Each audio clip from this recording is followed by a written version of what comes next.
Assalamualaikum warahmatullahi wabarakatuh. Di sini saya akan menjelaskan analisis kinerja produksi.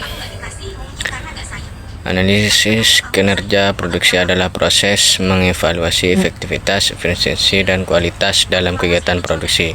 Saat ini, kinerja produksi tidak hanya dilihat dari banyaknya produk yang dihasilkan, tetapi juga dari kemampuan perusahaan memanfaatkan sumber daya secara optimal dan menghasilkan produk yang sesuai standar kualitas.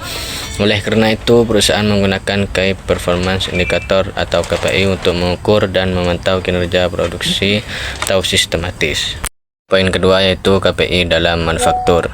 Dalam industri manufaktur terdapat beberapa indikator utama yang digunakan untuk kinerja produksi.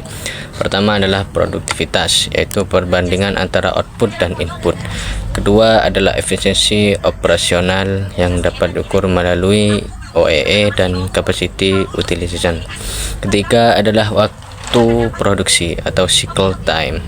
Keempat adalah kualitas yang diukur melalui defect rate dan return rate.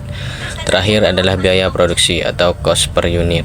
Semua indikator ini harus seimbang agar perusahaan dapat mencapai performa yang optimal. Yang poin ketiga adalah analisis kemampuan proses. Analisis kemampuan proses digunakan untuk mengetahui apakah suatu proses produksi mampu menghasilkan produk sesuai spesifikasi yang telah ditentukan. Terdapat dua indeks utama yaitu CP dan CPK. CP untuk mengukur potensi kemampuan proses berdasarkan variasi data, sedangkan CPK mengukur kemampuan aktual proses dengan mempertimbangkan posisi rata-rata proses terhadap batas spesifikasi.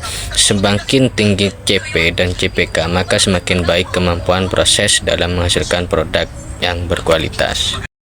Poin yang keempat adalah regulasi jaminan produk halal.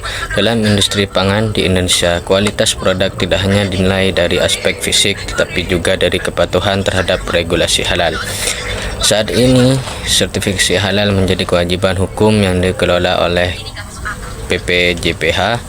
Proses sertifikasi meliputi pengajuan, verifikasi dokumen, audit oleh LPH, penetapan fatwa halal oleh MUI, dan penerbitan sertifikasi oleh BPJPH. Hal ini bertujuan untuk memberikan jaminan kepada konsumen bahwa produk yang dikonsumsi sesuai dengan syariat Islam.